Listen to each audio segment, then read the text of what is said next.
Hello student, class 9 Verma today से हम लोग कुछ इंपॉर्टेंट क्वेश्चन कर रहे थे। इसमें हम लोग चैप्टर 2 का पार्ट 1 वीडियो देख चुके हैं। ठीक है, आज हम लोग चैप्टर 2 यानी बहुपद का पार्ट 2 वीडियो करेंगे। तो सबसे पहले हम लोग क्वेश्चन में आते हैं और क्वेश्चन को सॉल्व करते हैं। आज हम लोग 26 क्वेश्चन नंबर से आगे हम लोग बढ़ेंगे। ठीक है, क्वेश्चन दिया हुआ है कि बहुपद 5t माइनस रूट 7 का घात क्या है। तो इसमें देखेंगे t के ऊपर घात कितना है। क्वेश्चन ऐसा दिया है 5t माइनस अंडर रूट 7 का घात बताना है। तो t के ऊपर में कोई भी पावर नहीं है तो 1 पावर है, तो 1 इसका घात हो जाएगा। ठीक है, बहुपद 5y स्क्वायर y का पावर 6 माइनस 4y का पावर 2 माइनस 6 का घात बताना है। तो सबसे बड़ा घात कितना है 6। बहुपद का घात बताना है तो सबसे हाईएस्ट पावर क्या है 7, तो घात कितना हो जाएगा 7 हो जाएगा। ठीक है, तो क्वेश्चन नंबर 29 भी उसी तरीके से बनाना है, क्वेश्चन नंबर 30 भी उसी तरीके से बनाना है। ठीक है, क्वेश्चन नंबर 31 भी उसी तरीके का घात बताना है। सबसे हाईएस्ट पावर आपको देखना है 4 है तो 4 होगा बहुपद का घात। क्वेश्चन नंबर 32 भी वैसा ही बनेगा। तो क्वेश्चन नंबर 33 में हम लोग बढ़ते हैं। 33 में शून्य बहुपद का घात निकालना है। तो कोई भी शून्य बहुपद अगर लिखेंगे तो जो कि इस तरह के लिखना पड़ेगा और जो कि परिभाषित नहीं है। ऑप्शन नंबर सी इसका सही आंसर हो जाएगा। बहुपद 3 का घात बताना है तो 3 लिखा हुआ है, 3 के एक्स के ऊपर में 0 लिख सकते हैं, तो यानी कि पावर कितना हो जाएगा 0, यानी बहुपद 3x का घात कितना हो जाएगा 0 हो जाएगा। ठीक है, 100 घात का एक बहुपद आपको बताना है जिसके ऊपर में घात कितना हो 100 लिखा हो, तो x का पावर 100 वाला हम लोग का 100 घात वाला बहुपद हो जाएगा। ठीक है, ऑप्शन नंबर 20 का सही आंसर होगा। 35 घात का द्विपद बहुपद खोजना है, यानी कि पावर में 35 होना चाहिए, साथ में 2 ठो पद होना चाहिए। ठीक है, ऐसा खोजते हैं। तो सी नंबर देखिए 35 का x का पावर 35 प्लस 1 दिया हुआ है, तो ये हो जाएगा हम लोग का सही आंसर। बोलेंगे यहाँ भी, बट यहाँ पर माइनस में दिया है इसलिए सही नहीं होगा। ठीक है, कुछ और क्वेश्चन देखते हैं। 37 नंबर में क्वेश्चन दिया है 2x का पावर 3 है, 5x square minus x plus 3 और एक्स स्क्वायर का गुणांक निकालना है। यानी सबसे पहले आपको एक्स स्क्वायर खोजना है, कहाँ पर है, यहाँ पर है। इसके आगे कौन सा नंबर गुना है, प्लस माइनस जो भी है वो सब बता देंगे। तो माइनस में 5 है तो माइनस 5 हो जाएगा एक्स स्क्वायर का गुणांक। यहाँ एक्स का पावर 4 का गुणांक खोजना है, तो एक्स का पावर 4 खोजेंगे, कहाँ पर है, तो यहाँ एक्स का पावर 4 है ही नहीं। अगर एक्स का पावर 4 नहीं है तो उसका गुणांक कितना हो जाएगा 0 हो जाएगा। ठीक है, यहाँ पर एक्स स्क्वायर का गुणांक खोजना है, तो एक्स स्क्वायर यहाँ है, इसके आगे में कौन सा नंबर है, आगे खाने का मतलब प्लस वाला नहीं, इसमें इसके साथ कौन सा नंबर गुना है, कोई भी नंबर नहीं है तो हम लोग 1 मान लेंगे, तो ऑप्शन नंबर बी होगा इसका सही आंसर। ठीक है, तो क्वेश्चन नंबर 40 है, एक्स स्क्वायर का गुणांक बताना है, तो एक्स स्क्वायर यहाँ है, इसके आगे कुछ भी नहीं तो 1 मान लेंगे, और आगे माइनस है तो -1 हो जाएगा इस क्वेश्चन का सही आंसर। आगे है π/2 एक्स स्क्वायर प्लस एक्स में एक्स स्क्वायर का गुणांक बताना है। तो यहाँ पर हम लोग देख रहे हैं एक्स स्क्वायर, यानी एक्स स्क्वायर के आगे हम क्या है π/2, तो ये वाला आंसर हो जाएगा π/2 इस क्वेश्चन का सही आंसर। यहाँ पर हम लोग का एक्स स्क्वायर का गुणांक खोजना है, लेकिन हम लोग पास में यहाँ एक्स स्क्वायर लिखा हुआ नहीं है, तो लिखा हुआ नहीं तो उसका गुणांक हो जाएगा 0। इसको हम लोग लिखना चाहेंगे तो ऐसे लिख सकते हैं 0 into x square plus 2√x-1। ठीक है, तो हम लोग इसका एक्स स्क्वायर गुणांक कितना हो जाएगा 0। X square minus x plus 7 में एक्स का गुणांक देखना है, एक्स के साथ कौन सा नंबर गुना है वो बताना है। तो एक्स है और इसके आगे कुछ भी नहीं लेकिन माइनस है, तो 1 होता ही है नंबर, तो -1 हो जाएगा इसका गुणांक। वाई का गुणांक देखना है, तो y का गुणांक तो मिलेगा बट इसको तोड़ना पड़ेगा। ये a प्लस बी का होल स्क्वायर में a की जगह y और 2ab होता है, 2y इंटू 2 हो जाएगा। ठीक है, और y का स्क्वायर 2 का स्क्वायर हो जाएगा। अब y हम लोग देखते हैं यहाँ पर, पहले सोल्व कर लेते हैं। y square plus 4y plus 2 का स्क्वायर मतलब 4 हो जाएगा। तो y का गुणांक देखना है, तो y के साथ कौन सा नंबर गुना है 4, तो 4 हो जाएगा इसका सही आंसर। ठीक है, ऐसे इसको भी सोल्व करना है, y प्लस 3 का होल स्क्वायर है, y का गुणांक निकालना है। पहले इसको तोड़ लेते हैं, a स्क्वायर प्लस 2ab होता है, तो 3 और 2 गुना करेंगे 6y हो जाएगा, प्लस 3 का 9 हो जाएगा स्क्वायर करने पे। ठीक है, तो y के साथ में कौन सा नंबर आ गया 6 आ गया, तो 6 हो जाएगा इस क्वेश्चन का सही आंसर। क्वेश्चन नंबर 46 अलग तरह का क्वेश्चन है, x के जगह 0 रख के देखना है। ठीक है, मान ज्ञात करना है। तो हम लोग पास में दिया है 5x minus 4x square plus 3, तो जहाँ जहाँ x हमको दिखेगा वहाँ वहाँ हम 0 लगाते जाएंगे। ठीक है, तो यहाँ x दिखा तो यहाँ 0 लगा दिए, यहाँ x दिखा तो यहाँ 0 लगा दिए, ये 0 हो गया, ये 0 हो गया, प्लस 3, यानी हम लोग का 3 हो जाएगा इस क्वेश्चन का सही आंसर। ठीक है, x इक्वल टू -1 के लिए बहुपद 5x minus 4x square plus 3 का मान ज्ञात करना है। ठीक है, तो हम लोग कैसे इसका मान ज्ञात कर सकते हैं, तो सबसे पहले हम लोग x की जगह हम जहाँ जहाँ x है वहाँ पर हम लोग क्या लगा देते हैं -1। ठीक है, जहाँ जहाँ हम लोग का x मिल रहा है वहाँ हम लोग -1 लगा दें। 5 गुना -1 -4 -1 का स्क्वायर प्लस 3, तो यहाँ से -5 और यहाँ से 4 और यहाँ से हो जाएगा 1 प्लस 3। ठीक है, तो -5 और यहाँ हो जाएगा -4 प्लस 3।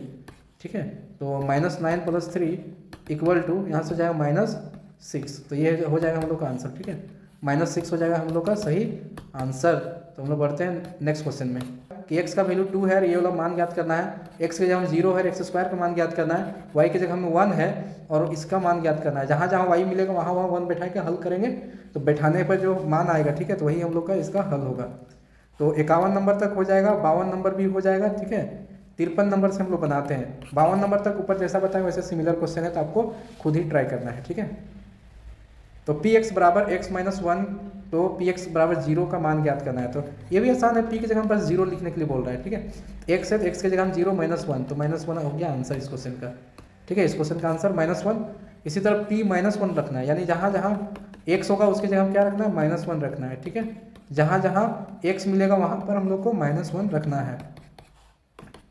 तो -1 का क्यूब करेंगे तो +1, तो ये +1 -1 का क्यूब करेंगे तो -1, और -1 का स्क्वायर करेंगे, 2 बार गुना करेंगे तो +1, और ये -1 और ये +1, माइनस प्लस कट गया, माइनस प्लस कट गया, बच गया 0, ठीक है। इस क्वेश्चन का सही आंसर हो जाएगा 0। नेक्स्ट क्वेश्चन हम लोग करते हैं, इसमें पी ए का वैल्यू निकालना है, बहुत अच्छा क्वेश्चन है ना। पी ए, एक्स की जगह हम ए, तो 5a स्क्वायर माइनस 2x है तो 2a + 7, तो 5a स्क्वायर माइनस 2a + 7 हो जाएगा, ठीक है। तो हम लोग देखते हैं इसका आंसर कहाँ पर दिया हुआ है। इसका आंसर तो दिया ही नहीं है, ए की जगह हम कुछ और होगा, ठीक है, गलती से ए लिखा गया है। मान ज्ञात करना है, ठीक है, तो पी ए का मान ज्ञात कर सकते हैं, तो सब जगह ए लगा देंगे, बट ऐसा यहाँ ऑप्शन तो दिया नहीं है, ए की जगह हम 10 दिया हुआ है, तो फिर कैसे बनेगा। तो इस क्वेश्चन को छोड़ देते हैं, गलत क्वेश्चन या फिर इनकम्प्लीट क्वेश्चन है, ठीक है। नेक्स्ट क्वेश्चन हम लोग आगे बढ़ते हैं, P x equal to x plus 5 शून्यक ज्ञात करना है। ऐसा क्वेश्चन आराम से हम लोग कर लेंगे, ठीक है। समझते चलिए कि पी एक्स बराबर हम लोग पास में दिया हुआ है x + 5 और शून्यक ज्ञात करना है। तो इस तरह के क्वेश्चन को बनाने के लिए हम लोग सबसे पहले पी एक्स बराबर 0 मान लेते हैं और x का वैल्यू किधर लिख देते हैं, तो बराबर 0। अब x का वैल्यू निकालेंगे, जितना भी नंबर है दूसरे साइड ले जाएंगे, तो x का वैल्यू हो गया -5, तो यही होगा हम लोग का शून्यक, ठीक है, x का वैल्यू -5। नेक्स्ट क्वेश्चन है, पी एक्स बराबर x - 5 है, शून्यक ज्ञात करना है। तो पी एक्स बराबर हम लोग फिर से क्या मान लेंगे, 0, और पी एक्स का मान x - 5 लिख देंगे बराबर 0, तो x बराबर +5 हो जाएगा, ठीक है। तो ये हो जाएगा हम लोग का आंसर, ऑप्शन नंबर ए। यहाँ भी शून्यक निकालना है, तो आप समझ गए कैसे निकालना है। यहाँ भी शून्यक निकालना है, तो ये भी क्वेश्चन आप बना सकते हैं। यहाँ भी शून्यक निकालना है, ये भी क्वेश्चन आप बना सकते हैं। यहाँ भी शून्यक निकालना है, बट इस क्वेश्चन को हम बनाएंगे कि पी एक्स बराबर हम लोग मान लेते हैं 0, तो x स्क्वायर - 2 बराबर हो गया 0। एक्स बराबर क्या हो जाएगा, एक्स बराबर क्या हो सकता है, ठीक है। तो हम लोग क्या कर सकते हैं कि -2 को उधर ले जाएंगे, तो हो जाएगा 2x, तो ये x से एक बार x कट जाएगा तो x बराबर 2 बचेगा, ठीक है। तो x का वैल्यू 2 हो गया, तो यही होगा इसका आंसर। तो आपको देखना है, इसमें देखिए x का वैल्यू डायरेक्ट दिया नहीं है, तो आपको समझना है कि कोऑर्डिनेट के फॉर्म में है, निर्देशांक के फॉर्म में है, और निर्देशांक में हमेशा आगे का वैल्यू x और पीछे का वैल्यू y होता है, और x का वैल्यू हम लोग का 2 आया है, तो ऐसा नंबर खोजेंगे जहाँ आगे में 2 होगा, ठीक है। तो ऑप्शन नंबर डी में देखिए आगे में 2 है, तो इसका सही आंसर ये हो जाएगा। P x equal to x शून्यक ज्ञात करना है, तो पी एक्स बराबर 0 मान लेंगे, तो एक्स बराबर 0, तो एक्स बराबर एक उधर ले जाएंगे, 0/a हो जाएगा, तो भागा होके 0 ही बचेगा, ठीक है। आंसर क्या हो जाएगा, 0, ऑप्शन नंबर ए सही आंसर होगा। 63 नंबर क्वेश्चन है, बहुपद का शून्यक है, इसका शून्यक निकालना है, तो पी एक्स बराबर फिर से 0 लिख देंगे, या पी एक्स नहीं लिखेंगे, डायरेक्ट बनाते हैं, 5x + 3 बराबर 0 लिख देंगे, तो 5x बराबर 3 जो है हो जाएगा माइनस में हो जाएगा, x बराबर क्या हो जाएगा, 3 माइनस में है और 5 भागा में, तो -3/5 हो जाएगा इसका सही आंसर, -3/5, ठीक है। ऑप्शन नंबर बी में है, तो -3/5 आंसर हो जाएगा। इसका भी वैसे ही मान निकालना है, 2x + 6 बराबर 0, तो 2x बराबर 6 उधर ले जाएंगे माइनस में, x बराबर -6 उधर और 2 उधर चला जाएगा, भागा लग के कितना बचेगा, -3 बचेगा, ठीक है। तो -3 फिर से एक बार कर लेते हैं, ठीक है, -3 ही बचेगा, यहाँ पर हम नीचे देख लेते हैं, तो -3 हो जाएगा इस क्वेश्चन का सही आंसर, ठीक है। आगे है बहुपद x - 2 का शून्यक निकालना है, x - 2 बराबर 0, तो x बराबर +2 हो गया आंसर, ठीक है, ऑप्शन नंबर सी। नेक्स्ट और भी क्वेश्चन है कुछ, इसको भी कर लेते हैं कंप्लीट। तो बोल रहा है कि निम्न में से किस बहुपद का शून्यक 0 आएगा, तो 0 किसका आएगा, एक काम कर सकते हैं हम लोग, 0 का वैल्यू यहाँ लगा के देखते हैं, दोनों साइड 0 आना चाहिए, ठीक है। तो हम लोग 0 यहाँ लगा के चेक करेंगे, तो हम लोग यहाँ 0 बोल रहे हैं कि 2 लगा के चेक करेंगे, जिसमें दोनों साइड 0 हो जाएगा उसको हम लोग क्या बोलेंगे, वो हम लोग का शून्यक हो जाएगा। तो यहाँ 2 लगा देंगे, तो 2 + 2 4 हो जाएगा बराबर 0, तो ये तो बराबर नहीं आया, तो ये तो आंसर होगा नहीं। 2b नंबर में x - 2 है, तो x के जगह हम 2 - 2 कर देंगे, जो कि बराबर आ गया 0 का, अतः ये इसका शून्यक है, किसका है, x - 2 का 2 शून्यक है, ठीक है। ऐसे x + 1 इसके में से गुणनखंड है या नहीं बताना है, तो गुणनखंड है कि नहीं, तो निकालने के लिए x + 1 को 0 लिख देंगे, और यहाँ से x का वैल्यू निकालने का -1, अब यहाँ रख के देखेंगे 0 आना चाहिए, ठीक है। तो -1 का क्यूब कर देंगे, -1 का स्क्वायर कर देंगे और ये -1 बन जाएगा और ये +1, प्लस माइनस ये कट जाएगा तो -1 का क्यूब करेंगे तो माइनस और प्लस -1 का स्क्वायर करेंगे तो प्लस, ये भी कट जाएगा तो जीरो बचेगा, जीरो बचेगा इसका मतलब ये इसका गुणनखंड है, तो इसमें लिख देंगे हाँ।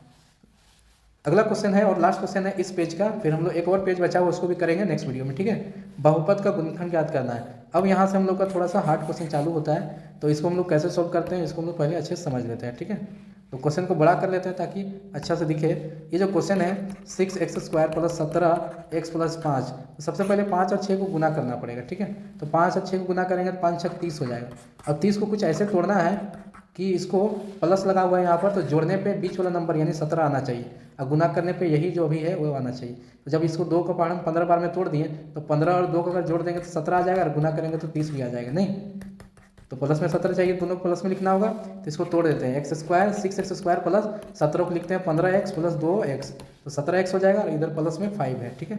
अब हम लोग क्या कर सकते हैं, अब यहाँ से हम लोग कॉमन ले लेंगे, तो यहाँ से x दोनों जगह दिख रहा है और 6 3 का पहाड़ा में आता है, 15 भी 3 का पहाड़ा में आता है, तो 3 कॉमन ले लेते हैं। तो 3 का पहाड़ा में 6 2 बार में और 2 बार x है तो 1 बार x बच गया, प्लस 3 का पहाड़ा 15 5 बार में और एक x बच गया, ठीक है, प्लस यहाँ कुछ भी कॉमन नहीं है तो क्या कर सकते हैं हम लोग 1 कॉमन ले लेंगे तो 2x + 5 हो जाएगा। अब यहाँ से हम लोग क्या कर सकते हैं 2x + 5 दोनों जगह है, फिर से एक बार कॉमन ले लेंगे तो यहाँ से बचेगा 3x और +1, तो ये वाला हम लोग का क्या हो गया, यानी कि 2x + 5 और 3x + 1 ये हम लोग का गुणनखंड हो गया, ठीक है। तो यहाँ ढूंढ लेंगे इसमें से जो भी हम लोग का आंसर होगा 2x + 5 और 3x + 1, सी नंबर वाला आंसर हम लोग को दिख रहा है, ठीक है। तो ये होगा इस क्वेश्चन का सही आंसर। आई होप कि आपको पूरा अच्छे से समझ में आ गया। समझ में आया तो इस वीडियो को लाइक कर देंगे और वीडियो को ज़्यादा से ज़्यादा लोगों तक शेयर कीजिए ताकि उनको भी समझ में आए, ठीक है। इसी तरह के वीडियो हम लाते रहेंगे। चैनल को सब्सक्राइब करके बेल आइकन पर हिट कर लीजिएगा। मिलेंगे नेक्स्ट वीडियो में, तब तक के लिए जय हिंद जय झारखंड।